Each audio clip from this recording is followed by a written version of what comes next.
Chers amis et chères amies, nous sommes très heureux de vous retrouver pour cette émission de Présence protestante, une émission de Présence protestante dont le titre est « La Bible, patrimoine de l'humanité ». Alors ce titre fait référence à une exposition qui a lieu dans le cadre des festivités de Mons 2015 et donc avec nos trois invités, nous allons tout de suite découvrir cette Bible, patrimoine de l'humanité.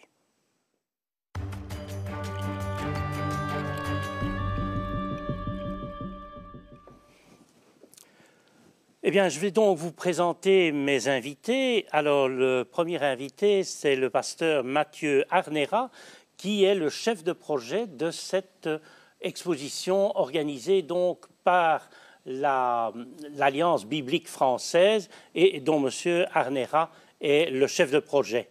Notre deuxième invité est le chanoine Jean-Pierre Mondet, qui fait partie du comité organisateur donc belge cette fois-ci.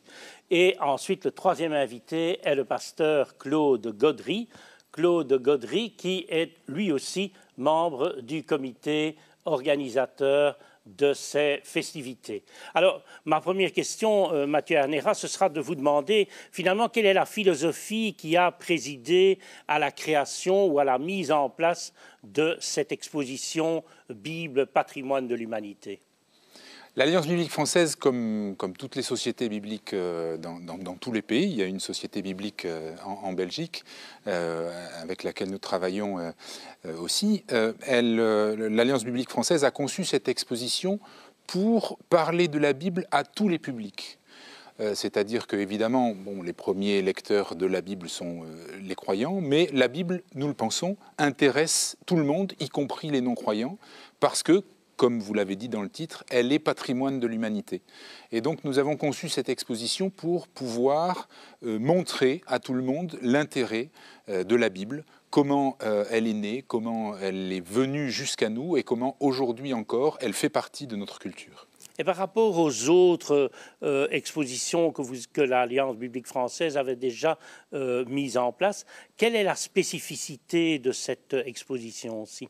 Alors cette exposition date de 2009, la fin de l'année 2009. Elle a été une refonte totale des expositions précédentes de l'Alliance biblique française. L'Alliance biblique française fait des expositions depuis les années 1950. Et nous avons essayé cette fois-ci d'être d'abord plus interactifs que dans les anciennes expositions et de faire en sorte que chaque visiteur puisse expérimenter lui-même, en visitant l'exposition, qu'il peut tout simplement lire la Bible, ouvrir la Bible, et qu'il n'y a pas besoin d'avoir fait énormément d'études de théologie pour ouvrir la Bible, mais que simplement, à partir de là où on est, avec le bagage qu'on a, on peut ouvrir la Bible et la comprendre pour peu qu'on soit un petit peu éclairé sur ce qu'elle est et comment elle est construite. Eh bien, ce que je vous propose de faire, c'est tout de suite de partir à la découverte de cette exposition et j'invite le pasteur Mathieu Arnera, qui est le chef de projet, de commenter les images que nous allons découvrir. Ça nous permettra de véritablement prendre connaissance avec cette exposition. Oui, donc cette exposition, comme on le voit, se déroule en 7 espaces. Il y a un espace accueil et puis 6 espaces thématiques plus précis où à chaque fois on va développer un thème particulier sur la Bible et comment elle s'est construite. Donc là vous avez les principaux espaces qui se déroulent devant vos yeux et on va, je pense, les voir un petit peu plus dans le détail par la suite. Mais l'idée était de dire, voilà, il y a plein de points de vue possibles, plein de portes d'entrée possibles dans la Bible et à chacun, on en propose une. Des gens seront peut-être plus intéressés par la Bible en traduction, d'autres par la genèse de la Bible. Alors voilà, le premier module qui nous est présenté explique la genèse de la Bible, c'est-à-dire non pas le livre de la Genèse, mais comment la Bible s'est constituée, comment elle est parvenue jusqu'à nous, comment plusieurs livres ont été rassemblés, d'abord écrits évidemment, et puis rassemblés les uns avec les autres, pour former ce qu'aujourd'hui nous appelons la Bible, avec des précisions sur qu'est-ce que c'est que la Bible. Il y a plusieurs Bibles différentes. Un autre module qui nous est présenté maintenant raconte l'aventure de la transmission, parce qu'évidemment pendant longtemps il a fallu écrire la Bible à la main. On fait aussi un voyage dans les mondes, les époques, les cultures qui ont vu naître la Bible. Donc ce module s'appelle « Les mondes de la Bible ». Et là, on est plutôt dans l'archéologie, l'histoire, et on découvre avec des objets archéologiques, des explications thématiques, eh bien, certains des aspects de la vie quotidienne au temps biblique. Donc c'est un module qui permet de voyager vraiment dans l'histoire et dans le temps, et de se rendre compte un peu mieux de ce qu'était la vie quotidienne des gens qui peuplent la Bible et dont on nous raconte les histoires. Ce qui est peut-être nouveau par rapport aux autres expositions, c'est que vous avez centré sur des thèmes, alors qu'avant c'était plutôt une présentation un peu générale. Cette fois-ci, il y a vraiment des focus qui sont faits sur chacun des thèmes. Oui, pour essayer vraiment d'intéresser chacun, parce que tout le monde n'est pas intéressé par l'archéologie, tout le monde n'est pas intéressé par la traduction, tout le monde n'est pas intéressé par l'histoire des manuscrits, mais chacun, de cette manière, peut trouver son compte. Alors, le module qui est présenté maintenant, c'est le module qui parle des contenus de la Bible. Nous avons souhaité parler d'une rencontre avec les personnages bibliques, parce que ce que nous voulions faire, c'était pas parler de la Bible de manière théologique, mais en parler de manière existentielle, et dire, quelle que soit sa foi, comment on peut rencontrer les personnages de la Bible. Le module qui est à l'écran juste à l'instant, nous avons vu une grande carte, montre des interactions entre la Bible et les cultures dans le monde. Et puis, il y a un module très important sur la traduction que nous venons de voir, où on parle de la manière dont on traduit la Bible et pourquoi y a-t-il aujourd'hui différentes traductions. On me dit souvent pourquoi continuer de traduire la Bible aujourd'hui. La Bible en français, on l'a, ça y est, ça va. Mais en fait, la langue évolue sans arrêt. Et donc, il faut sans cesse retraduire et retravailler. Et beaucoup de choses comme ça sont expliquées dans ce module. Oui, ce qui est aussi peut-être nouveau par rapport aux autres expositions, c'est qu'il y a quand même un côté beaucoup plus interactif que dans les autres. Oui, on a essayé d'abord, parce que c'est l'actualité de la muséographie aujourd'hui, hein, il faut quand même, les visiteurs sont habitués à d'autres choses, et on a essayé de rendre les choses plus interactives de plein de manières différentes. Donc il y a évidemment des appareils vidéo ou audio, mais aussi on peut manipuler des objets, voir, il y a une grande Torah qu'on peut voir, toucher, manipuler, il y a des livres anciens et des livres actuels, et donc on essaye de multiplier les expériences par lesquelles les visiteurs peuvent se rendre compte de ce qu'est la Bible. Oui, alors en fait, ce qui est aussi peut-être intéressant à mettre en évidence, c'est que cette exposition est une exposition itinérante. Vous avez déjà été dans plusieurs lieux. Alors peut-être déjà maintenant, aujourd'hui, vous avez peut-être déjà l'occasion de nous dire un peu quel est l'accueil finalement. Comment est-ce que cette exposition est accueillie dans les différents lieux? L'accueil est généralement très bon. Ce qui se passe, c'est que cette exposition est l'occasion d'une rencontre écuménique, comme on va le voir, ça se passe ici aussi. Au fond, la Bible est ce qui rassemble beaucoup de monde, et ça permet de vraiment découvrir dans la pratique l'écuménisme et de faire se rencontrer des gens qui autrement ne se seraient pas rencontrés. C'est ce qu'on constate à chaque fois que l'exposition voyage, et nous en sommes très heureux parce que c'est aussi une des raisons pour laquelle on l'avait conçue. Oui, alors je l'ai dit tout à l'heure dans la présentation, en fait cette exposition s'inscrit dans les manifestations autour de Mons 2015, capitale donc de la culture en Europe. Alors, Pasteur Gaudry, vous êtes membre du comité organisateur. Comment vous est venue l'idée? Ce qu'on reproche souvent au protestantisme, c'est qu'il manque un peu de vitrine et qu'il se vend finalement assez mal. Alors ici, vous avez rebondi de façon tout à fait différente. Effectivement. En réalité, pour resituer exactement le cheminement de ce projet, il se trouve que nous avions dans le district du Hainaut occidental de l'Église protestante unie de Belgique, dans ce district, nous avions 2 pasteurs qui ont été en visite lors de manifestations dans la banlieue parisienne.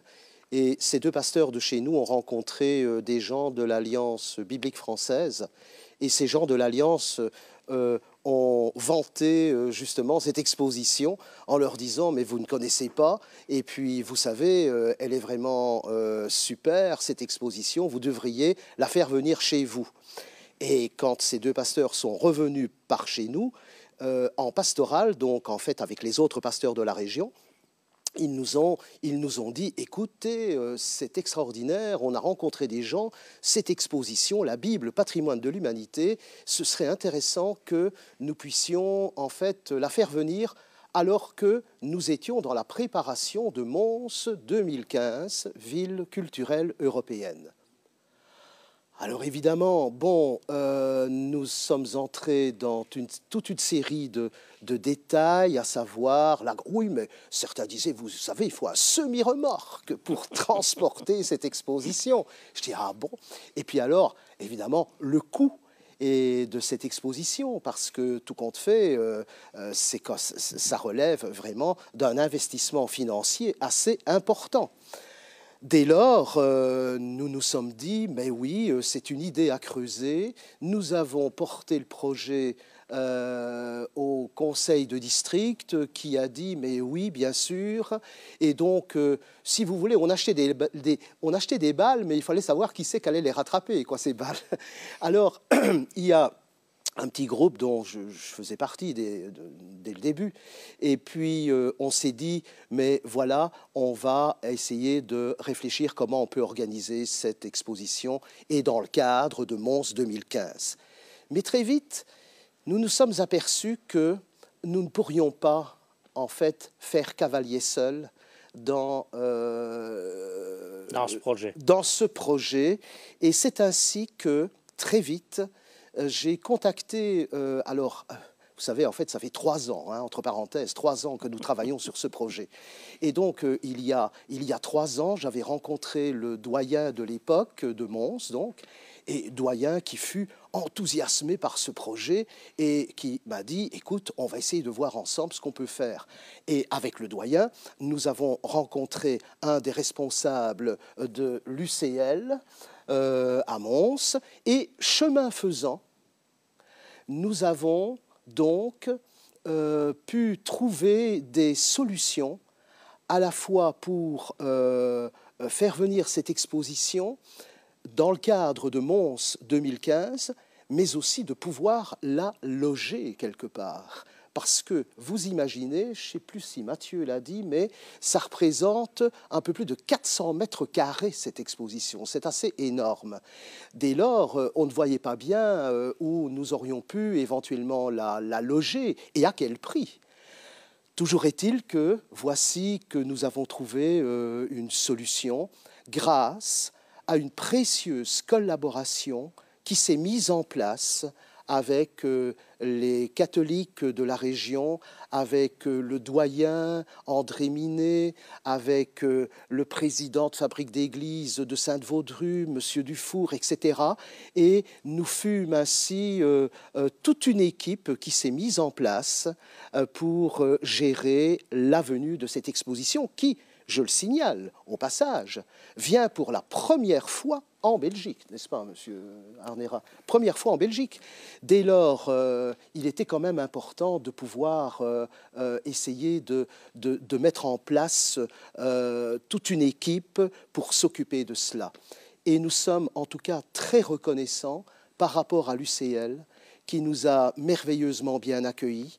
Et cette exposition aura lieu donc sur le site de l'UCL à Mons. Je pourrais en dire quelques mots d'une manière un peu plus pratique tout à l'heure. Et nous avons tout de suite aussi remarqué qu'il serait utile de créer une ASBL. Une ASBL, pourquoi? Parce que avec cette ASBL, qui s'est créé donc, 19 membres, 5 membres du conseil d'administration, c'est vraiment génial. Et puis cette ASBL a permis de demander que l'exposition, la Bible, patrimoine de l'humanité, soit labellisée Mons 2015. Et c'est effectivement le cas. L'exposition est aujourd'hui labellisée Mons 2015. Elle est reprise en fait dans toute cette série d'expositions qui sont en train de se dérouler sur Mons. Ce matin encore, j'entendais sur la RTBF, bien sûr, qu'il y avait sur Mons 2015 de nouvelles activités qui allaient donc avoir lieu. Et c'est comme cela que ce projet s'est mis en route, à savoir pendant à peu près 3 ans, une réunion chaque mois. Une réunion chaque mois où nous nous tenions donc aux ateliers des FUCAM à Mons, admirablement bien reçus par l'adjoint au vice-recteur Dominique Elblois, qui chaque fois nous recevait avec beaucoup de gentillesse, et chaque mois donc une réunion pour mettre en place cette exposition. Et donc, elle aura lieu à partir Alors le 30 avril, ce sera une grande soirée parce que nous aurons l'ouverture officielle de cette exposition. Et donc, à partir du 1er mai jusqu'au 25 mai, cette exposition sera donc ouverte sur le site de l'UCL, bâtiment G. Et en fait, nous venons de l'apprendre, il y a un changement de bâtiment. Nous avions tout au début le bâtiment D, maintenant c'est le bâtiment G. Alors, veuillez bien noter, bâtiment G, et elle sera ouverte de 10h à 18h. Une entreprise écuménique, donc.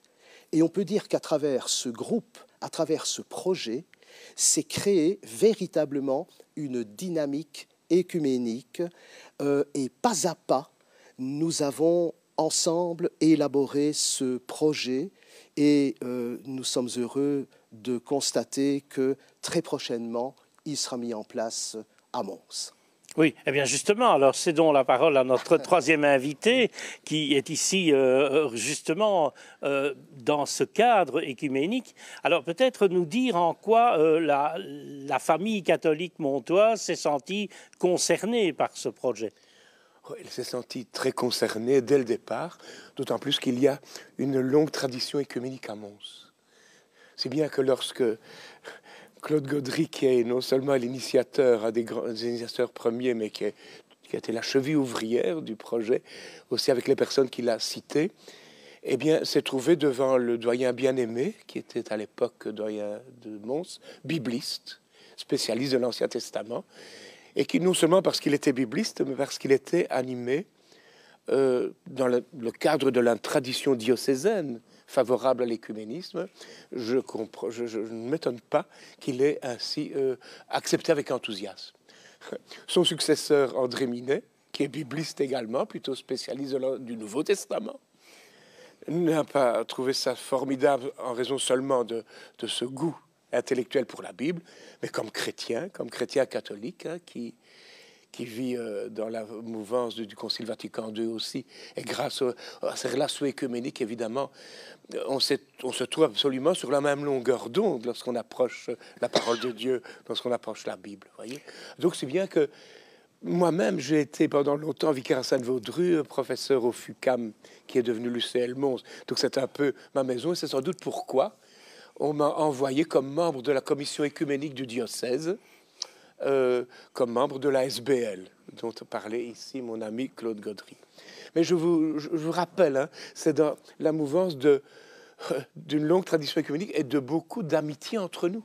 C'est bien que ces retrouvailles, pour moi qui habite Tournai maintenant depuis un moment, j'en ai à la cathédrale, ça a été vraiment comme un bain de jouvence, et je dois dire que j'étais très heureux aussi d'y collaborer. Parce que notre évêque, qui d'ailleurs sera un des intervenants lors de, comment dire, du vernissage, mon ami Claude le connaît depuis très longtemps. Il était résolument passionné d'écuménisme. Et une des premières choses qu'il a déclarées au début de son épiscopat, c'est que pour lui, l'écuménisme n'était pas un des projets parmi les projets pastoraux, mais que c'était un des projets, un élément essentiel de son ministère. D'ailleurs, on essaie, dans le cadre des nouvelles paroisses, ici, dans toute cette restructuration post-synodale, eh bien, on essaie de faire passer ce message, encore une fois, au niveau de chacune des nouvelles paroisses qui sont en train de se refonder, si vous voulez, dans le Hainaut. Donc, vous voyez, c'était à la fois extrêmement agréable. On peut dire que tant du point de vue intellectuel que spirituel, on était sur la même longueur d'onde. Et l'Église orthodoxe locale, c'est, disons, a manifesté une bienveillance, une attention bienveillante, si vous voulez. Hein. Claude me disait encore récemment l'importance des salutistes aussi, hein, qui sont très... voilà, et de bien d'autres personnes. Et alors l'intérêt de certaines personnes issues de la laïcité. Étant donné, comme M. Arnera a très très bien dit, c'est quand même merveilleux de se retrouver de manière écuménique à présenter la Bible, je dirais, disons, comme patrimoine humain. Oui, tout à fait. Je partage tout à fait. Finalement, ça correspond bien, je crois, à la mission que se sont données les alliances bibliques des différents pays, c'est d'être un peu, je dirais, au-dessus de la mêlée. Il n'y a pas dans les alliances bibliques, il n'y a pas de problème à donner des avis vis-à-vis des protestants, des orthodoxes. Tout ça se passe dans une certaine harmonie. C'est ça. Normalement, le choix des alliances bibliques, il y a d'autres sociétés, enfin il y a d'autres éditeurs de la Bible et diffuseurs de la Bible dans le monde, mais le choix des alliances bibliques, des sociétés bibliques dans le monde, c'est de dire nous sommes au service de toutes les églises, de toutes les confessions, qui veulent bien faire appel à nous, évidemment. Et donc, nous voulons travailler dans ce sens-là.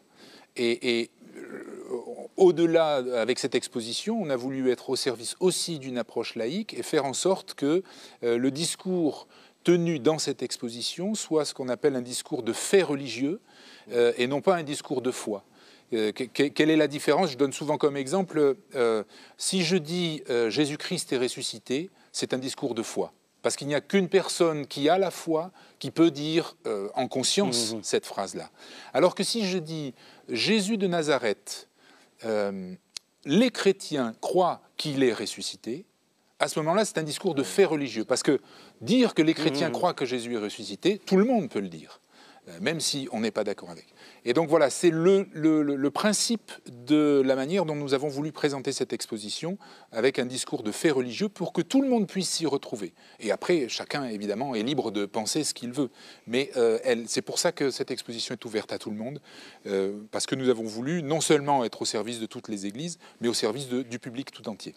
Mais ce qui est aussi intéressant, peut-être dans votre projet écuménique belge, alors là, puisque là, on revient sur Mons 2015, c'est le fait que ça s'inscrit dans un événement qui est largement hors Église.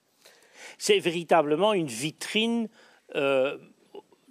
religieuse, entre guillemets, dans un encadrement qui, lui, est culturel d'abord. En fait... C'est vrai que, quelque part, en organisant la venue de l'exposition La Bible, patrimoine de l'humanité, à Mons et dans le cadre de Mons 2015, ville culturelle européenne, nous souhaitions en fait présenter la Bible comme étant un livre, mais qui peut être accessible à tous, croyants ou non-croyants, parce que tout compte fait, ce genre littéraire, la Bible qui maintenant représente une véritable bibliothèque, quoi, hein.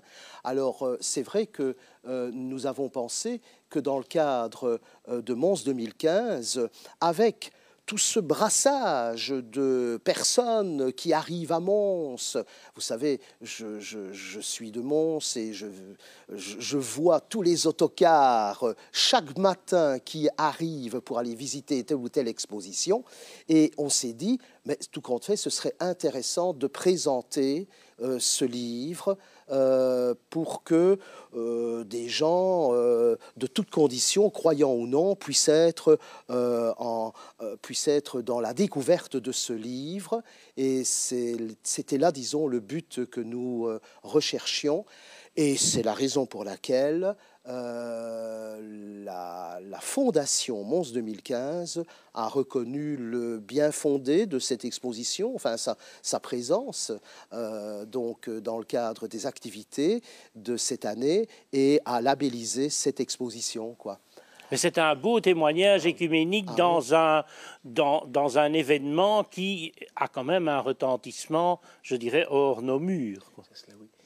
Ce qui est merveilleux aussi, c'est que des personnes à la fois profondes, on essaie d'avoir la foi profonde les uns et les autres, eh bien, toutes ces personnes ont été enthousiastes par ce projet, je dirais, de témoigner de la Bible comme patrimoine humain, si vous voulez, un patrimoine humain. Et justement, ce qui est intéressant aussi, c'est qu'il y a un brassage d'étudiants très nombreux. Et le changement de lieu implique que c'est l'endroit où les étudiants souvent se réunissent pour se détendre. Ah oui, d'accord.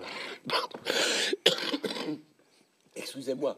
Donc, je dirais que c'est tout aussi intéressant qu'au lieu de passage, disons, dans le bâtiment des auditoires, qui était plus évidemment classique. Et alors, une des bonnes choses aussi dont Claude n'a pas parlé, c'est que les pubs, donc l'Église protestante unie de Belgique aura sa grande assemblée le jour de l'Ascension, avec bien sûr une première partie le matin entre vous, si je puis dire, et puis après une ouverture. Ça, c'est merveilleux. Alors, Très cet bien. aspect, je dirais, étudiant, qui m'est très cher personnellement, eh bien, ce sera intéressant. Alors, pour l'avenir aussi, l'évêché de Tournai a soutenu les initiatives montoises en prévenant les instances de l'enseignement catholique et de la catéchèse. C'est ça. Et comme il y a des adultes qui se préparent au baptême, qui seront baptisés sans doute à la nuit pascale, il y a là tout un public que nous espérons pouvoir rencontrer là, voyez.